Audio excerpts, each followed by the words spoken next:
본 영상은 팟빵 해축팬에서 즐기실 수 있습니다. 본머스와 첼시 경기 리뷰 들어가 보도록 하죠.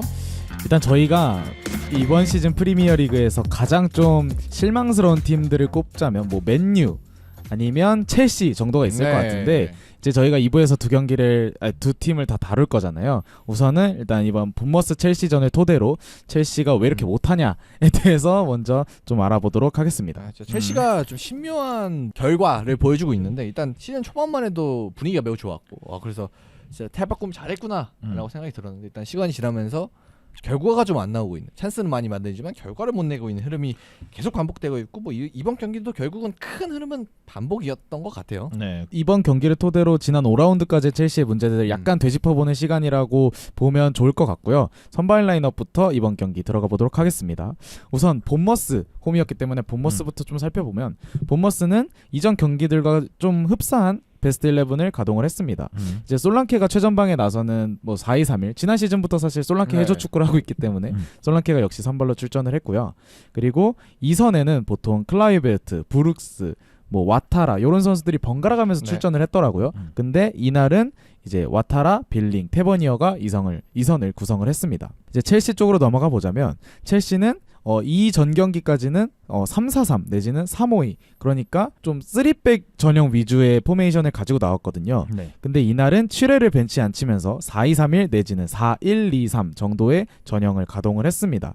그리고 중원의 라비아 그리고 카이세도가 이번에 부상으로 인해서 명단에서 제외됐거든요. 라비아는 꽤 큰 부상이라고 하고 카이세도는 약간 가벼운 타박상 정도라고 하는데 그러다 보니까 중원 조합에 조금 한계가 생겼죠. 그러다 보니까 우고추쿠, 엔조, 갤러거가 중원을 꾸리게 되었고요. 그리고 이제 우리의 무드릭이 시즌 첫 리그 선발 출전을 하게 되었습니다.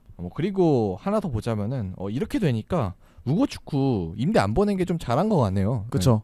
라비아가 이렇게 될 줄 몰랐으니까. 그러니까 뭐 누구도 몰랐지만 어쨌든 그렇게 돼버렸으니까.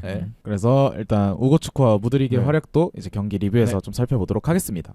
자, 본머스 포인트부터 좀 짧게 살펴보자면 저는 오히려 첼시보다 본머스 팬들이 좀 아쉬워할 만한 포인트도 있었다. 그래서 본머스 경기력도 생각보다 괜찮았다라고 꼽고 싶은데 본머스는 아무래도 전체적으로 수비적인 스탠스를 취했죠. 첼시가 후방 빌드업 할 때 그러니까 첼시가 뒤에서 올라올 때는 자신들이 전방 압박을 하면서 견제를 해줬고 그리고 첼시가 중앙성을 넘어오면 이제 4-5-1 정도의 수비 전형을 갖춰서 좀 팽팽하게 맞서는 그런 수비 전형을 갖추는 수비 스탠스를 취했는데 이는 이제 제가 지난 시즌부터 언급하는 첼시는 이제 전방 압박 센 팀한테도 약하고 이제 수비 내려앉은 팀한테도 약하다. 이걸 동시에 시도를 했습니다. 그래서 본머스가 이제 컨셉을 바꿨죠 최근에.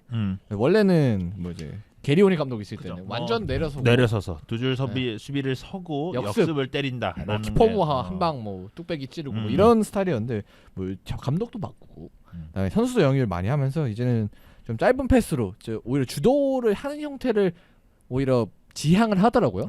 확실히 이라올라 감독이 비슷한 자신들의 그런 철학을 이 경기에서도 내비쳤던 게 첼시가 올 시즌 프리미어리그 점유율 1등이에요. 거의 69.7%니까 70% 점유율을 매 경기에 가져가고 있는데 당연히 이날도 첼시가 점유율에서는 65%로 앞섭니다. 그럼에도 간헐적으로 이제 강하게 전방 압박을 해준다거나 아니면 자신들이 내려앉기보다 라인을 올려서 오히려 주도권을 챙겨가려는 모습을 보였고 하이라이트를 보시면 본머스가 오히려 득점 찬스가 더 많아 보이기도 하는데 라는 생각이 들 정도로 적은 점유율에도 위협적인 공격들을 만들어냈거든요. 물론 뭐 되게 많은 슈팅을 기록했다거나 아니면 득점에 성공했다거나 그런 건 아니었지만 조직력이 완전치 않은 첼시를 상대로 괜찮은 접근법을 가져갔고 오히려 승리하지 못한 게 아쉬울 만한 경기였다 정도로 정리할 수 있을 것 같습니다. 네, 그리고 제가 좀 살펴보니까 전반전 스탯이랑 후반전 스탯을 좀 살펴봤을 때 첼시가 전반전에 패스를 346개 정도 가져갔고 본머스가 161개를 가져갔대요. 근데 후반전에 들어섰을 때는 본머스가 151개 그러니까 10개 정도 차이가 나고 첼시가 244개로 확 떨어집니다. 제가 이제 경기를 봤을 때도 본머스가 후반전에 좀 기세를 잡은 경우들이 있었거든요. 후반 65분에서부터 한 80분 정도 사이에 그때까지는 이제 첼시가 조금 주도하는 성향을 가졌지만 그 사이만큼은 본머스가 가져간 만큼 이제 첼시가 힘이 좀 빠질 시점에서 본머스가 자신이 원하는 축구를 좀 구사하려고 하기도 했다라고도 해석을 할 수 있을 것 같아요. 결국 한마디로 정리하자면 첼시가 지난 노팅엄전에도 졌거든요. 근데 그런 걸 봤을 때 완전히 전방 압박을 하는 팀한테도 약하고 내려앉아 있는 팀한테도 약하다. 즉 애매한 팀들, 조직력 없고 약간 우리 압박할까 내려앉을까 이런 팀들 상대로 이긴다. 루턴타운 상대로 3대0으로 이겼거든요. 그런 경기만 잡을 수 있다. 근데 사실 요즘 프리미어 리그는 뭐 팀 루턴타운 없죠. 이런 거는 좀 제외하더라도 루턴타운은 좀 제외하더라도 컨셉이 없는 팀은 거의 없거든요. 네, 맞아요. 심지어 강등 루턴타운이 이겨서 1순위라고 꼽혔던 뭐 셰필드나 아니면 울버햄튼 이런 팀들도 본인만의 컬러를 또 보여주고 있거든요. 아 셰필드 보세요. 토트넘전 때 네. 얼마나 답답합니까? 네. 그렇게 내려앉거나 아니면 또 저희가 그런 얘기도 했잖아요. 포터 얘기할 때 플랜 A 좋다. B가 문제다. 그냥 근데 사실 요즘 대부분 감독들이 A 좋고 B가 안 돼서 잘리는 경우들이 많지 A는 대부분 다 좋거든요. 그렇기 때문에 뭐 첼시 같은 경우는 포체티노도 그렇겠지만 빨리 생각을 할 필요가 네. 있다. 좀 팀에 대한 컨셉도 제대로 잡아야 할 필요도 있고 물론 지금 네. 부상자가 좀 있기도 하고 이렇기 네. 때문에 이런 얘기를 주로 하는 것보다는 전술적인 네. 얘기를 하게 될 것 같은데 네. 어쨌든 빠른 변화가 필요하다는 건 보여집니다. 네. 그렇게 이제 첼시가 어떻게 못했는지 좀 살펴보자면 우선 포체티노가 백포 운영을 한 걸 좀 포인트로 뽑을 네. 수 있겠죠. 앞선 경기들에서 말씀드린 것처럼 포체티노는 백스리 위주의 전술을 사용을 했어요. 물론 이는 말씀하신 것처럼 부상도 있었고 그리고 좀 한계적인 스쿼드의 한계도 있었기 때문에 어쩔 수 없는 선택이었다고 생각을 하지만 분명 프리시즌에 나왔던 것 포체티노가 처음 구상했던 플랜 A와는 다른 방향이었거든요. 그래서 분위기 반전을 위해서인지 이날은 원래 약간 좌측 미드필더처럼 나오던 7회를 빼면서 4-2-3-1 전형을 가지고 나왔습니다. 네. 물론 결과는 모두가 아시다시피 처참했고요. 자, 그래서 왜 아쉬웠냐 해서 좀 뽑아보자면 우선 아쉬운 풀백 활용을 좀 골라봤습니다. 일단 첼시는 구스토가 중원 가담을 하면서 3-2-5 전형을 만들거나 아니면 구스토와 왼쪽에 코릴 이 두 명이 클래식하게 오버래핑하면서 이전 경기들이랑 확연히 다르게 좀 더 전통적인 풀백 운영을 네. 가져갔거든요. 그런데 아무래도 이제 풀백들을 활용해서 측면 전개를 시도하다 보니까 중원을 거치는 빌드업이 매우 적었고요. 그래서 박스 앞에서 찬스 메이킹을 해준다거나 아니면 엔조 갤러거가 막 휘젓고 다닌다던가 이런다기보다는 측면에서 풀백이 올라가서 크로스, 스털링이 뚫어서 컷백 이런 패턴만 많았고 게다가 심지어 그 7회 제임스에 비해서 코릴 구스토의 공격력이 아쉽다 보니까 그마저도 위력이 떨어졌죠. 그래서 이 경기들을 보면서 많이 느꼈던 게 일단 중원 선수들 중원의 공격적인 선수들 갤러거나 아니면 엔조도 많이 측면으로 붙는 느낌이 들었고 이제 애초에 컨셉 자체가 중원을 공략하기보다는 아무래도 좀 측면을 많이 노리는 컨셉이었지 않나. 근데 이제 여기서 신기한 건 일단 구스토는 오버래핑 능력이 좀 떨어졌다는 거는 증명이 됐고 네. 몇 경기 동안. 그리고 코리는 원래 이제 센터백 상황의 선수고 그러니까 그러다 보니까 좀 이거 네. 선수랑 컨셉이랑 좀 안 맞지 않았나 싶어요. 네, 말씀하신 것처럼 약간 왜 코리를 좌측 이렇게 쓸 거면 그냥 7회를 써서 클래식하게 올리는 게 낫지 않았을까 싶기도 하고 그리고 중원을 거치는 패턴이 너무 적어서 약간 작년 포터 생각이 나기도 했던 그런 모습이었고요. 근데 저는 연습 때 이런 좋은 모습을 보여줘서 썼던 거라면 이해는 돼요. 근데 그다음에 좋은 모습 보였을 수 있을 것 같아요. 경기력 보니까. 네. 만약에 포체티노가 정말 앞으로도 그렇게 쓸 생각이 있다면 포체티노는 큰 잘못을 하고 빨리 잘라야 됩니다. 왜냐하면 저는 요즘 따라 느끼는 게 선수의 색깔이나 그리고 선수의 특성을 잘 모르고 쓰는 감독들은 아예 배제시켜야 된다는 생각이에요. 예전에 뭔가 2000년대 이런 초반에 축구했을 때는 이 선수 보고 저 자리 뛰어라고 하면 뛸 수 있겠죠. 근데 그 사람의 특색이나 그런 플레이를 잘 모르고 쓰는 요즘 감독들은요 능력이 없다고 봅니다. 한 명 생각나네요. 누구죠? 클린스. 저는 저는 한국 감독님 몇 분이 생각나요. 조용히 하고 있겠습니다. 네. 저 클린스만도 생각나겠습니다. 네. 대단. 제일 약간 우리 눈에 보이는 사람인 것 같아요. 언급하기 쉽고. 네. 그렇죠. 또 아쉬운 거. 그렇게 연습 때 잘했어요. 알겠어. 근데 안 됐잖아요 초반에. 그럼 좀 바꿔야지. 빨리 바꿔야 되는데 그러니까 바꾸긴 바꿨어요 나중에. 근데 너무 나중에 80분인가 그때 바꿨더라고요. 네, 80분쯤 바꿨죠. 약간 뭐라 그래야 될까요? 도전적인 시도잖아요. 그 코레를 뭐 물론 풀백 뛸 수 있는 선수입니다만 이런 컨셉에서는 도전적인 시도인데 그건 도전적인 시도를 했으면 아니네 하면 빨리 바꿔야 되는 게 맞다고 보거든요. 저는 되게 놀라는 게 좋은 감독일수록 되게 빨리 바꾸는데 시점이 어느 시점이 되게 많냐면 30분이에요. 안 된다. 30분 내로 안 된다. 무조건 30분 바로 예전에 콘테도 안 되자면 산체스 바로 안 되자면 바로 빼버리고 뭐 이런 적도 있어요. 아르테타가 진짜 옛날에 그 이상하게 나왔다가 한번 교체 전반전에 했던 그런 것도 기억납니다. 그래서 저는 굉장히 중요하게 생각하는 건 그 상황을 보고 안 된다 이러면 30분 내로 무조건 바꿔야 돼요. 예. 뭐 아니면은 뭐 코리를 유지시키고 싶었으면 뭐 그냥 3백으로 바꾸든가. 예. 그렇죠. 그래서 말씀해주신 것처럼 결국 얘기는 선수단 파악 그리고 선수 기용, 포지셔닝 이런 문제잖아요. 그런 게 이제 코릴에서도 나왔고 그리고 저는 미드필더에서도 여전히 개선되지 않았다고 생각을 하는 게 물론 이것도 뭐 부상 스쿼드의 한계 이런 있죠. 거 감안해야겠지만 포체티노한테 이 미드필더 활용법은 꾸준히 문제점으로 지적받고 있었거든요. 네. 좀 살펴보자면 첼시는 주로 3미드를 사용합니다. 네. 그게 정삼각형이든 역삼각형이든 이날은 이제 엔조, 우구추쿠, 갤러거가 3미드를 구성을 했는데 이때 주로 포체티노가 엔조를 메잘라 내지는 공미처럼 높게 올려 쓰고 그리고 갤러거를 박스 투 박스지만 전체적으로 3선 위주로 뛰도록 동선을 짜주거든요. 근데 보통 저희가 생각을 하자면 반대죠. 엔조가 내려와서 빌드업 해주고 갤러거가 박스 타격을 해야 되잖아요. 근데 이제 반대로 되다 보니까 갤러거의 후방 빌드업은 안 풀리고 엔조한테 공이 안 가니까 거기서 찬스 메이킹할 기회조차 안 만들어지니까 결국은 돌아가서 포체티노가 이 선수들을 제대로 파악을 하고 있긴 한 거며 파악을 하고 있다면 왜 이렇게 쓰는 것이냐 라는 얘기로 귀결될 수밖에 없다고 생각합니다. 네. 제가 뭐 포체티노를 되게 좋아하기 때문에 자서전도 읽고 포체티노에 관련된 얘기들을 사실 그 사람이 호감상이잖아요. 네. 토트넘 때는 정말 그랬어요. 근데 제가 점점 그 분이 보는 걸 느낄 때마다 느끼는 건 점점 그 흐름을 그러니까 요즘 쓰고 있는 흐름에 대해서 잘 파악을 못한다는 생각이 엄청 많이 들었어요. 이 감독은 되게 트렌디한 감독이었거든요. 옛날에는 진짜 전술을 이끌고 가던 감독이었죠. 뭐 소튼이나 아니면 토트넘 초반이나. 근데 요즘은 트렌디한 감독은 아닌 것 같아요.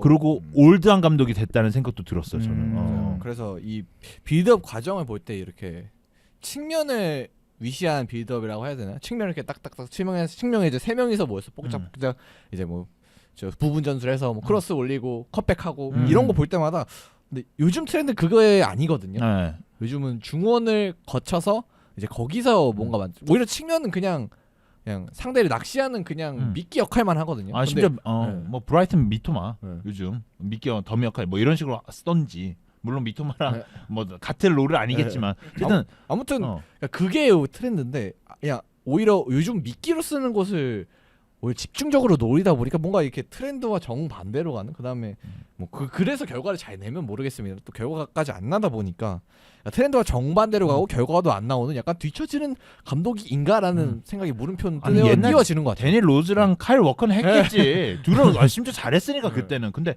요즘은 안 되거든요. 움직임 보면은 약간 그 생각이 나요. 옛날 토트넘 했던 거 뭐 그러니까 엔조를 알리 자리에 쓰고 손흥민 자리에 뭐 무드릭을 쓰고 뭐 에릭센을 올렸다 뭐 이런 생각을 하면 되는 거잖아요. 그런 느낌이 좀 들어요, 자꾸. 뭐 그래서 포체티노 얘기는 여기서 마무리하도록 하고 사실 포체티노가 잘하진 않았어요. 이 경기도 그렇고 경기력이 여전히 첼시는 부진한데 아무튼 꾸역꾸역 상대 박스까지는 갔거든요. 근데 결국은 또 언급해야 될 게 돌고 돌아서 결정력이죠. 풀백이 크로스를 하든 뭐 스털링이 온더볼로 운반을 해서 컷백을 하든 아니면 세트피스 코너킥을 만들든 어쨌든 많은 공격을 했거든요. 첼시가 이날 살펴보면 슈팅이 14개였고 XG 값이 1.85였어요. 그러면 사실상 거의 2골은 들어갔어야 되는 기회였잖아요. 그럼에도 네투가 막는다던가 아니면 골대에 막힌다던가 하면서 결국 무득점이었죠. 골을 넣을 찬스는 몇 개 있었어요. 그리고 골이 들어갔으면 나아졌을 거예요, 상황은. 저는 그렇게 보거든요. 우리가 포체티노 계속 얘기했지만 전 포체티노 탓만 하고 싶지도 않아요. 그쵸. 그게 맞아요. 그게 맞아요. 근데 문제는 포체티노가 준비를 그렇게 해왔으니까 이런 거지. 거기에 더해가지고 좀 경기가 안 풀렸을 때 변화를 줄 수 있는 자원들이 너무 적다 보니까 특히 공격진. 그래서 뭐 경기가 플랜 A로 안 풀렸을 때 플랜 B로 바꿀 수 있는 이제 카드가 없다 감독 입장에서 그런 것도 좀 있는 것 같아요. 이번에 3장 쓰지 않았어요? 네. 근데 왜 3장 썼냐면 없어요 다음에 쓸 카드가. 팔머 벤치를 쓰고 한 명 누구더라? 어쨌든 마트슨 한 명 썼죠. 아니 그래서 제가 보면서도 이거는 팔머도 뭐 그런 팔머가 뭐 들어와서 뭘 할 것 같나? 안 들거든요 그런 생각. 의미 없는 교체잖아. 저는 오히려 그냥 벤치를 들어왔을 때가 80분에 들어왔나? 벤치를? 네. 그나마 벤치를 들어오면 낫다 이런 생각도 했을 정도니까. 근데 뭐 이거는 이제 교체는 좀 자원이 없는 게 좀 컸던 것 같고 그러다 보니까 좀 플랜 A가 안 풀렸을 때 그냥 그 흐름 쭉 가서 그대로 이제 결과를 못 내는 그런 게 좀 반복되고 있는 것 같아요. 그리고 지금 사실 예준이가 써준 대본대로 우리가 쭉 가는 스타일이잖아요. 네네네. 근데 지금 자꾸 얘기를 하다 보면 답답한 얘기만 계속 네. 하고 있어. 그냥 예준이가 한번 정리해 주시죠. 마음이 아픈데 네. 결국 이 경기만 놓고 봤을 땐 포체티노의 선수 기용 내지는 뭐 스타일, 전술, 컨셉 이런 거 다 애매했다고 생각을 하고 어찌 됐든 득점을 만들 장면도 있었는데 선수들이 파이널 서드에서 창의력이 부족해서 패스를 이상하게 준다거나 아니면 결정을 못 한다거나 하면서 결국 또 비겼다. 결국 첼시가 못하던 패턴이 또 이어졌다라고 정리하면 좋을 것 같고 네. 사실 이게 조금 더 중요하다고 저는 생각을 했는데 그래서 첼시는 왜 못할까? 그러니까 이게 흐름이 비슷하거든요. 네. 최근 몇 경기. 최근 몇 경기 아니에요. 사실 저는 뒤에서 이거 약간 땡겨보자면 저는 결국 이 정도 팀이라고 생각을 해요. 이게 부진이라고 하면은 정말 잘해야 예를 들어서 맨시티가 3연패를 해요. 네. 그건 부진이잖아요. 근데 첼시가 3연패라는 건 이제 저는 크게 이상한 일이 상수다? 아니다라는 생각을 하는 게 이걸 먼저 얘기할게요. 첼시가 2023년에 공식전 7승했거든요. 말이 됩니까? 아니 1월부터 9월까지. 기본적으로 한 축구팀이 시즌을 한 거치고 하면 40경기에서 50경기 뛴단 말이에요. 7승이에요. 10경기도 승리를 못 거뒀다는 거예요. 아, 물론 이제 이거는 아직 2023년 후반 쪽 한 3개월이 빠져 있는 거라서 한 경기 수로 한 따지면 30경기 하지 않았을까? 네. 20경기에서 30경기 사이일 것 같은데. 그래서 제가 이제 리그 경기만 가져왔어요. 리그 경기만 가져왔더니 5승 10무 13패. 좀 심각하네요. 아니 이 경기 하면 지금 28경기네. 거의 30경기네. 네. 이렇게 하면 강등당해요. 근데 맞아요. 이렇게 하면 강등이에요. 이렇게 하면 강등권 경쟁해야 돼요. 그 강등 경쟁 막 할 수 있다 막 이런 얘기도 네. 하고 그랬던 걸로 기억을 하는데. 왜 첼시가 왜 못한 정답은 없어. 왜냐면 정답이 너무 많으니까 정답이 없는 거 같아요. 이게 뭐 저희가 앞으로 얘기할 부분들이 다 합쳐져서 못하는 거긴 하죠. 네. 네. 아니 뭐 부상자 많은 거 알겠어. 선수단 명단 애매해. 선수단도 애매하고 어려. 스쿼드도 어려. 포체티노 이상해. 그럼 뭐부터 해결해야 돼라고 하면 그러게 뭐부터 해결해야 되냐? 야 이런 생각이 든다니까요. 결국은 이제 짧게 언급하자면 부상 일단 너무 많아요. 네, 포체티노 욕 저도 했지만 일단 브로야, 은쿤쿠, 추쿠에메카, 라비아, 제임스, 바디아실, 찰로바, 포파나, 베틴렐리가 부상이거든요. 여기에 카이세도가 이번 경기 타박상으로 못 나왔어요. 그렇다는 거는 일단 포체티노가 원래 구상하던 은쿤쿠 내지는 추쿠에메카를 활용한 세컨톱을 활용해서 4-2-3-1 뭐 변형 백스리 하나도 못 써요 이거. 네. 그렇기 때문에 저는 포체티노 욕만 하기는 어렵다고 생각을 네. 하고 그리고 스쿼드 자체도 너무 어리고 정리가 안 돼 있어요. 이번 여름에 이적생 평균 나이 때려보면은 20에서 21세거든요. 20.5세인가 그런 걸로 알아요 저는. 말이 됩니까? 그러니까 아니 U21세야. 게다가 그마저도 뭐 유망주 그마저도 이제 디사시 정도가 좀 네. 평균 나이를 올려줘서 그렇지 유망주가 굉장히 많거든요. 게다가 이번 본머스전 선발 라인업 중에 올 시즌 데뷔한 선수 그러니까 이거는 콜을 포함한 겁니다. 6명입니다. 야, 너무 많다. 그리고 말이 안 돼. 지난 시즌 그러니까 지난 여름 스털링까지 포함한 거죠. 지난 여름에 온 선수까지 합치면 10명이에요. 그러니까 지난 2년 동안 스쿼드 11명 중에 10명이 바뀐 거예요. 그러니까 실바 빼고 다 바뀐 네, 거예요. 실마 빼고 다 바뀐 건데 사실 이 팀이 조직력이 좋다고 말이 안 된다고 저는 생각을 하거든요. 네. 그래서 정리하자면은 일단은 부상자가 돌아와야 되고 좀 선수들끼리 합이 맞아야 되고 결국 좀 시간이 이제 필요하고 그리고 그 시간이 흐르는 과정. 그러니까 다음 경기 예를 들어 그 다음 경기 뭐 한두 달 동안은 그냥 이렇게 못 하는 게 좀 진짜 상수가 저는 되고 한두 달 가는 아니고 거예요. 이번 시즌 내내 이 순위여도 이거는 첼시 팬들이 충격을 받거나 우리 첼시는 4위에 있어야 되는데 왜 여기 있지 이런 생각을 하면은 좀 슬플 것 같다. 저는 이 시간이라는 개념이 되게 애매하다 생각해요. 첼시가 이번에도 9위 할 거야? 뭐 10위 할 거야? 이렇게 생각하면 뭐 우리 9위 10위에도 팀 재정비해서 하면 내년에 잘하면 되지라고 하면 사실 포체티노를 데려가면 안 되는 거거든요. 제가 생각했을 때는 물론 이 감독이 뭐 어린 선수 잘 꾸리고 뭐 이런다 하긴 하지만 근데 이번 시즌에 또 뭐 유럽 대항전 못 나가는 성적 거둬요. 그게 저는 첼시의 팀과는 어울리지 않다 생각하거든요. 그럼 이제 내년을 생각해. 그 내년에 그럼 유럽 대항전 갈 수 있어? 아니야. 요즘 브라이튼 잘해, 빌라 잘해. 요즘 더 빡세. 심지어 토트넘도 잘해. 뉴캐슬도 이제 치고 올라와. 그러면 유럽 대항전 또 못 나가요. 이렇게 그쵸. 생각하면 선수 나가. 그럼요. 선수 나가. 그러면 이거 빨리 해결 못해. 물론 이게 제가 언제 한번 언급할 수 있을지 모르겠지만 약간 경기장 신축하고 재개발하고 그런 거와 맞물려서 약간 팀을 어리게 꾸려놨다. 그래서 포체티노 해놓고 10년 계약 때려놨다. 이런 걸 제가 봤거든요. 그리고 첼시 팬들도 대부분 알고 있을 거예요. 그런데 이것도 사실 성적이 뒷받침 돼야지 이게 네. 어느 정도 재정적인 커버가 가능한 건데 사실 이게 지속되면은 첼시는 점점 도태되지 않을까. 아니 스폰서 계약 맺을 때도 되게 애매해져요. 아니 뭐 우리가 지금 또 못 구하고 있잖아요. 못 가고 있잖아. 그리고 스탠포드 브리지 제가 알기로는 요즘 되게 어렵다며요. 그 지역이. 그 네. 지역에 신축하기가 되게 어. 어렵대요. 네. 주변에 주택도 많고 어. 그리고 되게 땅값도 비싼 곳이라 가지고 막 무너뜨리고 새로 짓고 이런 게 좀 한계가 많다고 하더라고요. 그래서 제가 알기로는 그 스탠포드 브리지 이거 1, 2년 걸린 문제 아니라고. 10년짜리예요. 굉장히 오래 걸린 문제라고 얘기를 하더라고요. 그래서 이거를 음. 생각하고 있는 건 알겠는데 10년짜리 플랜이고 이게 제대로 잘 안 될 것 같으면 지금 일단 팀부터 제대로 살려놔야 된다. 그러니까 그 재정적 안정감도 생기고. 결국 그 10년 뭐 경기장 플랜의 중심에는 첼시란 이 축구팀의 축구 경기에 있잖아요. 그쵸. 결국 이 그러니까, 근간이.